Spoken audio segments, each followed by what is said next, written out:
إن الحمد لله نحمده ونستعينه ونستغفره ونعوذ بالله من شرور أنفسنا ومن سيئات أعمالنا من يهده الله فلا مضل له ومن يضلل فلا هادي له وأشهد أن لا إله إلا الله وحده لا شريك له وأشهد أن محمدًا عبده ورسوله من يطع الله ورسوله فقد رشد واهتدى ومن يعص الله ورسوله فقد ضل وغوى أما بعد فإن خير الحديث كتاب الله وخير الهدي هدي محمد صلى الله عليه وسلم وشر الأمور محدثاتها وكل محدثة بدعة وكل بدعة ضلالة وكل ضلالة في النار أعوذ بالله من الشيطان الرجيم بسم الله الرحمن الرحيم وقرن في بيوتكن ولا تبرجن تبرج الجاهلية الأولى وأقمنا الصلاة وآتينا الزكاة وأطعنا الله ورسوله إنما يريد الله ليذهب عنكم الرجس أهل البيت ويطهركم تطهيرا۔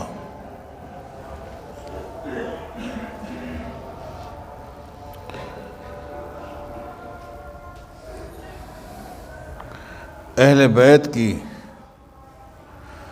مبارک سیرت کے مختلف پہلوؤں پر گفتگو ہو رہی ہے۔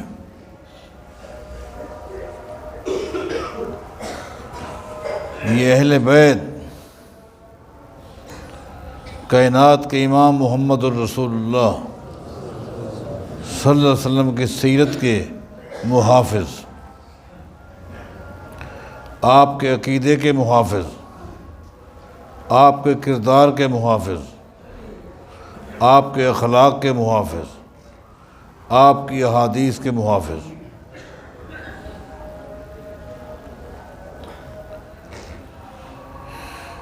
جس وقت سیدنا حسن رضی اللہ تعالیٰ عنہ خلیفہ بنے، اس وقت خوارج کا فتنہ اپنے عروج پر تھا۔ خارجیوں کا فتنہ انتہائی عروج پر تھا۔ ان خوارج کا بنیادی نقطہ یہ تھا کہ نبی علیہ الصلاۃ والسلام کی احادیث آپ کے دور میں حجت تھی، اور آپ کے دور میں جو تقاضے تھے ان تقاضوں کی وہ ترجمان تھی۔ لیکن حالات کے ساتھ ساتھ، ماحول کے ساتھ ساتھ، وقت کے ساتھ ساتھ انسان کو چلنا ہوتا ہے، حالات بدل جاتے ہیں، لہٰذا آج حالات کچھ اور ہیں۔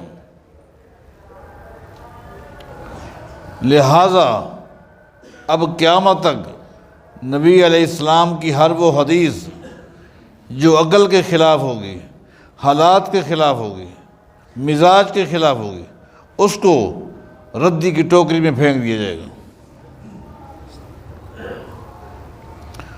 ہر دور کے جو مرکز ملت ہیں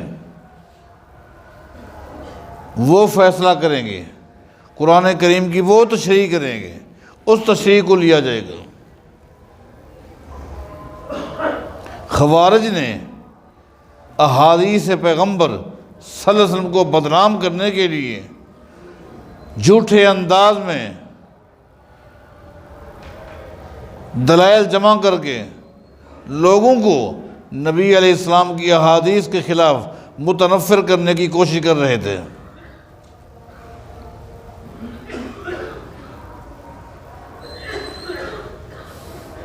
ایک منصوبے کے تحت جب ایک دن اپنی ترتیب کے مطابق سیدنا حسن رضی اللہ تعالیٰ عنہ گھر سے نکلے، گھوڑے پر سوار تھے، اچھا لباس پہننا اسلام میں ہے، خوشبو لگانا اسلام میں ہے۔ نبی علیہ السلام کا فرمان ہے،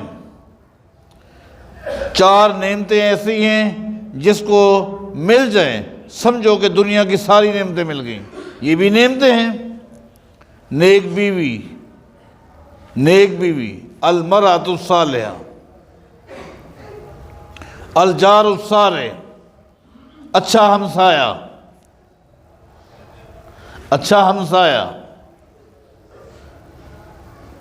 الدار الواسع، اللہ تعالیٰ جس انسان کو اپنا گھر دے دے، کھلا گھر ہو، الدار الواسع کے الفاظ حدیث میں ہیں، یہ مسلم احمد کی حدیث ہے، کھلا گھر جب اس کو اللہ دے دے وہ بھی ایک نعمت ہے۔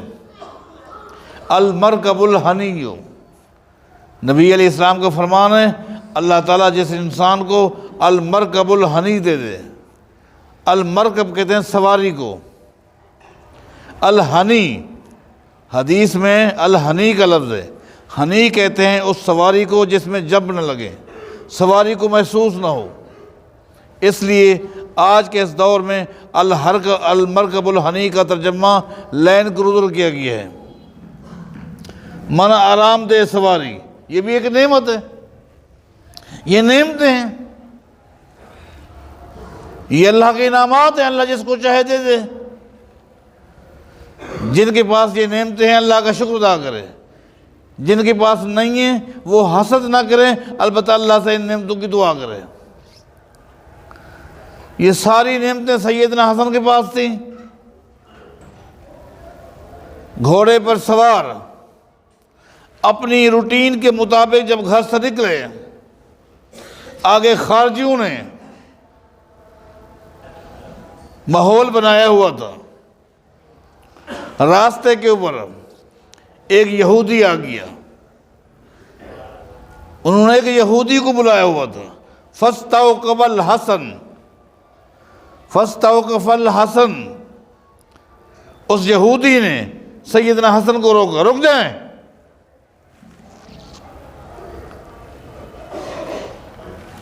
سیدنا حسن رک گئے، اس نے کہا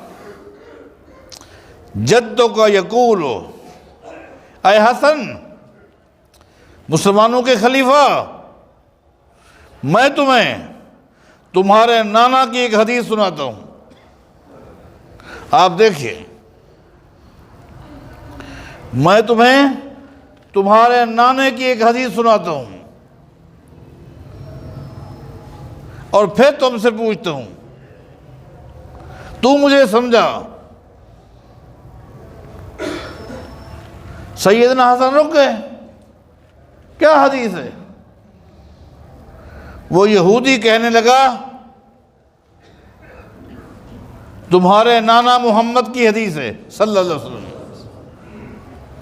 الدنیا سجن المومن و جنت الکافر، کہ یہ جو دنیا ہے یہ مومن کے لیے قید خانہ ہے، یہ جو دنیا ہے نا یہ مومن کے لیے قید خانہ ہے اور کافر کے لیے جنت ہے، کافر کے لیے جنت ہے۔ تمہارے نانا نے یہ کہا تھا؟ سیدنا حسن رضی اللہ فرماتے بالکل بالکل بالکل صحیح ہے، بالکل۔ اس یہودی نے کہا سن لے، انت مومن وانا کافر، تمہاری نگاہ میں تو مومن ہے اور میں کافر ہوں، تو مومن ہے اور میں کافر ہوں، اس کا مطلب یہ ہے تو قید خانے میں ہے اور میں جنت میں ہوں۔ اپنے کپڑوں کو دیکھ اے حسن، میرے پھٹے پرانے کپڑوں کو دیکھ،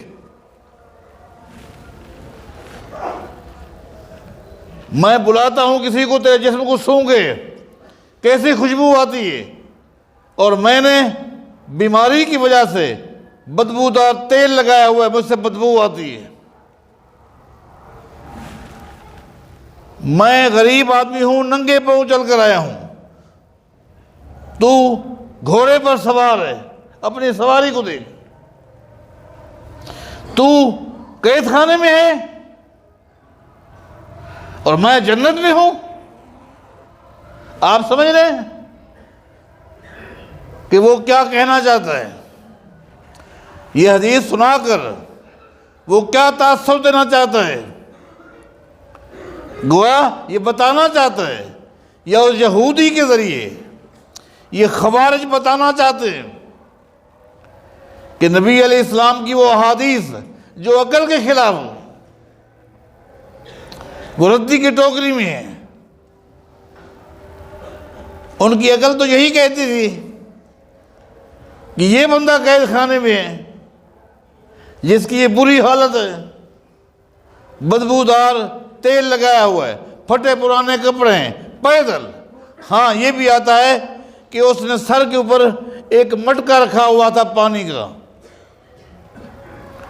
دوپہر کا وقت تھا، اس کے جسم سے پسینہ بہہ رہا تھا کہ یہ جنت میں ہے۔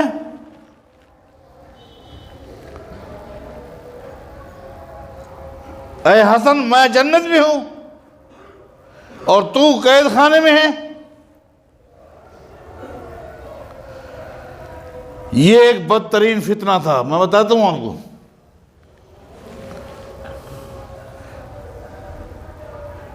حدیث کو بدنام کرنے کے لیے، اور خوارج کا جو فتنہ ہے آج بھی موجود ہے، آج بھی موجود ہے۔ اس وقت پوری دنیا میں خوارج کا یہ بدترین فتنہ، جس کو دوسرے لفظوں میں انکار حدیث کہتے ہیں، سب سے زیادہ پاکستان میں ہے۔ سیدھے سادے مسلمانوں کو حدیث سے دور کرنے کے لیے، حدیث سے متنفر کرنے کے لیے کس طرح ماحول بنا کر درس دیا جاتا ہے۔ نام کیا رکھا جاتا ہے؟ درس حدیث۔ آج ڈیفنس کی فلاں کوٹھی میں، آج ڈیفنس کی فلاں کوٹھی میں، ڈیفنس کا نام اس لیے لے رہا ہوں، سب سے زیادہ فتنہ یہ ڈیفنس میں ہے۔ مختلف کوٹھیوں میں، بنگلوز میں درس کا اعلان ہوتا ہے۔ اعلان کیا ہوتا ہے؟ درس حدیث ہے۔ لوگوں کو جمع کر کے کس طرح کا درس دیا جاتا ہے؟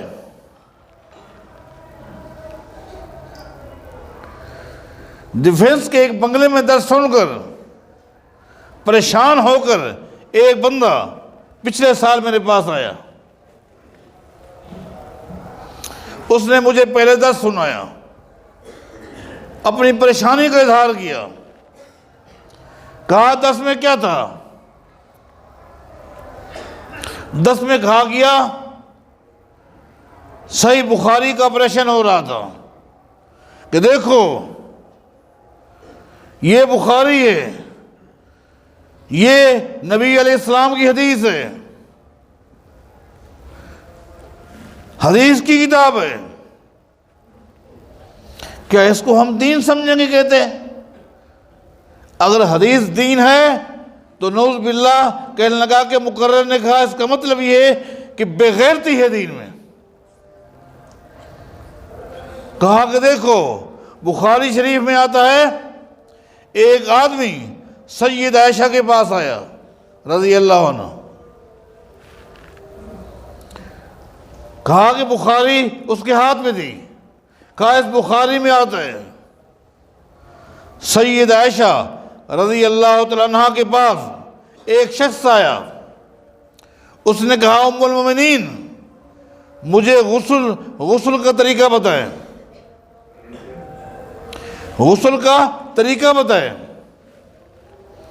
تو کہتے ہیں کہ بخاری میں ہے، میں لے کر بیٹھا ہوں۔ سید عائشہ نے پانی لیا اور خود غسل کیا اور اس آدمی کو غسل کا طریقہ بتایا. کہا لوگو قرآن میں پردے کا حکم ہے، قرآن میں پردے کا حکم ہے. اور یہ بخاری کی حدیث ہے کہ مسلمانوں کی ماں ایک آدمی کو غسل کر کے دکھا کے بتا رہی ہے. کہا کہ میرا سر گھوم گیا، دماغ گھوم گیا.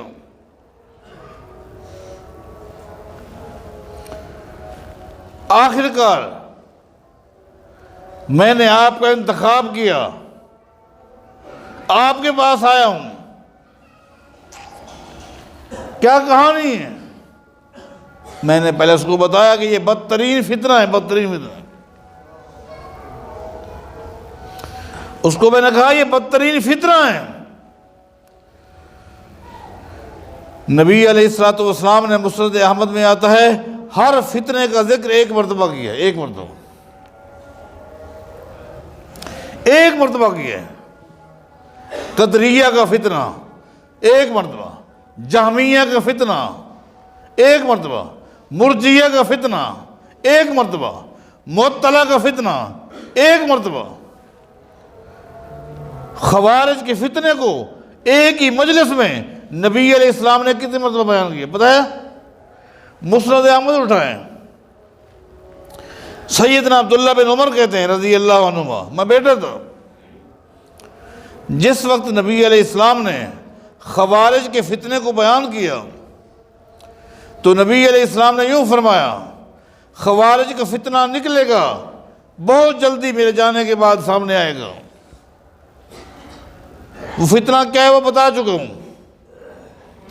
جو ہی وہ نکلے گا مسلمان دلائل کے ساتھ اس فتنے کو دبا دیں گے، ختم کر دیں گے. کچھ عرصہ تک سکون ملے گا، پھر کچھ عرصے کے بعد پھر یہ فتنہ نکل آئے گا.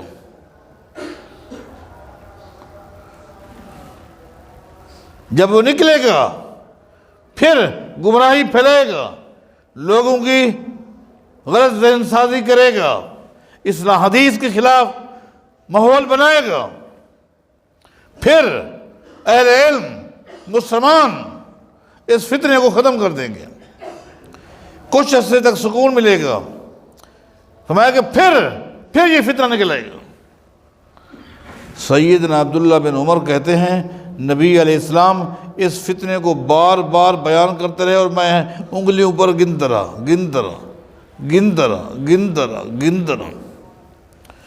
حتیٰ کہ نبی علیہ السلام نے 20 کو بھی کراس کر لیا، 20 کے ہندسے کو کراس کر لیا. اس کے بعد فرمایا بالکل آخر میں یہ فتنہ عروج پر ہوگا کہ اسی وقت اس فتنے کے اندر دجال یہودیوں کو لے کر آ کر شامل ہو جائے گا.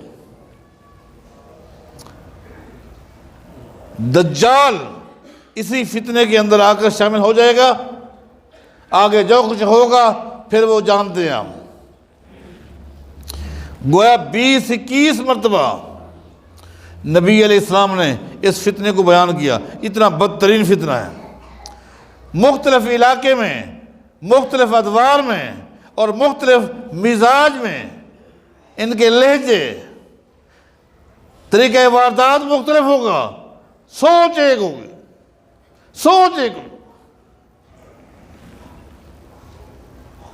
آج دیکھیں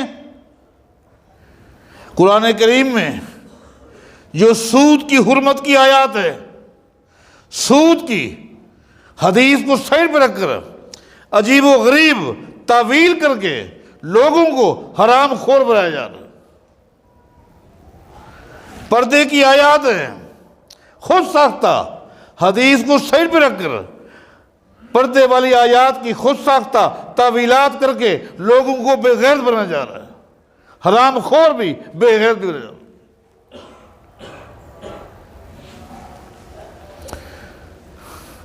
دنیا دار طبقہ اس طرح کی تشریح کو پسند کرتا ہے، وہ خوش ہوتے ہیں. چلو سود بھی جائز ہے، دنیا دار طبقے کی عورتیں بھی بے حیائی کو پسند کرتی ہیں۔ ان حلقوں میں یہ کامیاب ہے۔ میں نے اس ساتھی کو بتایا، بھائی اس نے بخاری کو ہاتھ میں لیا ہوا تھا، جس بخاری کو اس نے حوالہ دیا وہ بخاری اب میں تیرے سامنے کھولتا ہوں، وہ حدیث میں تجھے کھول کے بتاتا ہوں، پھر تو سمجھ کہ یہ بدترین فتنہ کس طرح احادیث کو توڑ موڑ کے پیش کرتے ہیں۔ میں نے کہا یہ حدیث ہے، یہ حدیث ہے، یہ ہے بخاری شریف، یہ حدیث ہے جس کا حوالہ دیے سید عائشہ کے پاس کون آئے ہوئے ہیں؟ ان کے بھائی آئے ہوئے ہیں۔ پہلی بات یہ،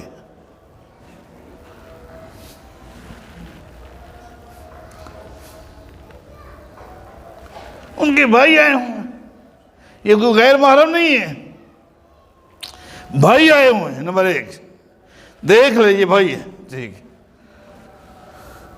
اور دیکھ وہ کیا پوچھ رہا ہے۔ اس نے غسل کا طریقہ نہیں پوچھا، اس نے یہ پوچھا کہ کتنا کم سے کم کتنا پانی ہو کہ آدمی غسل کر سکے۔ اس لیے امام بخاری نے باب باندھا ہے پانی کی مقدار کا، پانی کے طریقے، غسل کے طریقے کا نہیں، غسل کے لیے پانی کی مقدار کا، کتنا پانی ہونا چاہیے۔ دیکھ اس نے کیا سوال کیا، پانی کی کتنی مقدار میں آدمی غسل کر سکتا ہے، دیکھ، ٹھیک ہے نا۔ اب آگے چل، حدیث میں کیا ہے، سید عائشہ نے پانی لیا اور وہ چلی گئی، اور آگے میں نے کہا دیکھ، آگے اس نے پردہ کیا، آگے چادر لٹکائی، اس دور کے مطابق چادر کے پیچھے جا کر غسل کیا۔ غسل کرنے کے بعد آئی اور بھائی سے کہا کہ بھائی اگر بندہ احتیاط کرے اتنے پانی میں غسل کر سکتا ہے، میں بھی کر کے آ گئی۔ اب میں نے کہا بتا کون سی بھی کرتی ہے؟ اس نے اسی وقت توبہ کی، اس نے کہا میں توبہ کرتا ہوں، یہ اللہ نے مجھے توفیق دی ہے کہ میں آپ کے پاس آیا ہوں، ورنہ میں گمراہ ہو جاتا۔ اس نے ایک بات کہی، اس کی ضرورت نہیں تھی، کہنے لگا کہ کراچی میں میں نے دیکھا حجیت حدیث پر سب سے زیادہ کیسٹیں آپ کی تھی۔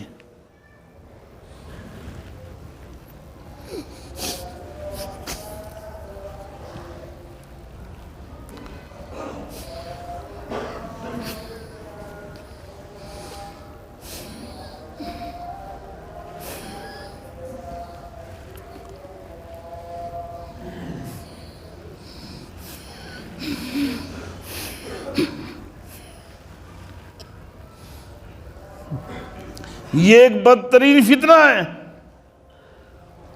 آج بہت بڑی تعداد اس فتنے کے زد میں آ چکی ہے۔ سن لو، قیامت تک نبی علیہ السلام کی حدیث جو ہے حجت ہے، قرآن کریم کی اگر کوئی تشریح غلطیوں سے پاک ہے وہ محمد مصطفیٰ کی سیرت ہے صلی اللہ علیہ وسلم۔ آج دورانیہ کم تھا لیکن آخری بات سن لیجئے، سیدنا حسن نے اس سے کہا نبی علیہ السلام کی بات سچی ہے لیکن سن لے، لو نظرت، میں اس کی تشریح کرتا ہوں، لو نظرت الی ما اعد اللہ لی فی الاخرہ، کاش اے یہودی تجھے پتہ چل جائے اللہ نے ایک مومن کے لیے آخرت میں کتنی نعمتیں رکھی ہیں، جنت، سبحان اللہ، باغات، نہریں، اللہ کی رضا، اللہ کا دیدار، اللہ نے جو نعمتیں ایک مومن کے لیے آخرت میں رکھی ہیں، تجھے معلوم ہو جائے، تجھے پتہ چل جائے کہ واقعی یہ مومن اس وقت قید خانے میں ہے، ان کی وہ جنت ہے۔ وَلَوْ نَظَرْتَ إِلَى مَا أَعَدَّ اللَّهُ لَكَ فِي الْآخِرَةِ، ایک کافر کے لیے مرنے کے بعد اللہ نے جو جہنم تیار کی ہے، دیکھتی ہوئی جہنم کی آگ، جہنم کے خطرناک جانور، جہنم کی سزا تجھے پتہ چل جائے تو تو یقین کر لے گا کہ واقعی اس وقت میں جنت میں ہوں، اور وہ جہنم نہیں ہے، یہ جہنم ہے، وہ یہ جنت ہے، اس وقت میں جنت میں ہوں۔ تجھے پتہ چل جائے کس انداز میں سیدنا حسن نے نبی علیہ السلام کی حدیث کا دفاع کیا۔ یہ تھے، میں آپ سے عرض کر رہا تھا، اہل بیت، اللہ تعالیٰ ان کے نقش قدم پر چلنے کی توفیق عطا فرمائے۔ اقول قولی ھذا والحمد للہ رب العالمین۔